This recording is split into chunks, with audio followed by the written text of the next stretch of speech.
அப்படியே தொழில் அமைச்சு தரேன், வருமானத்தையும் விளைய தர்றேன். இன்னைக்கு பார்த்தாலும் புத்தி கண்ட பக்கம் போயிட்டு இருக்கிறீங்க, படுக்க இடமும் இல்லை. இன்னைக்கு சன்னியாசி கோலத்துல நீங்க ஊரெல்லாம் சுத்திட்டு இருக்கிறீங்க. அதனால கருப்பசாமி உத்தரவிட்டு அதை நான் நிவர்த்தனை பண்ணிடுறேன்.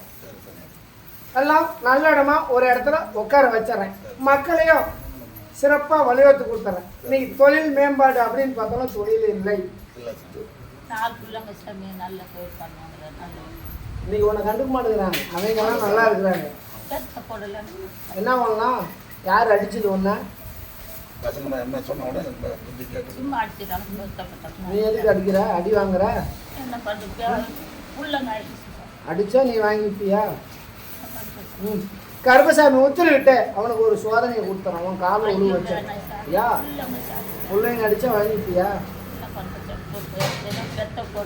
அவனுக்கு பெரிய சோதனையெல்லாம் இல்லை, ஒரு சின்ன மன உடைச்சலை கொடுத்து தாயும் தவப்புனும் என்னன்னா அவனுக்கு ஒரு மனசுல பூந்து நான் தெளிவுபடுத்துறேன். உன் காலில் உழுவு வச்சேன். கருப்பசாமி உனக்கு இல்லைங்காத அன்னத்தை வழிவகுத்து சொல்லிடுறேன். எந்த ஒரு உடல்நல பாதிப்பும் கெடுக்காத அளவுக்கு இந்த மாளிகை கருப்பை கூட நிற்கிறதாயே.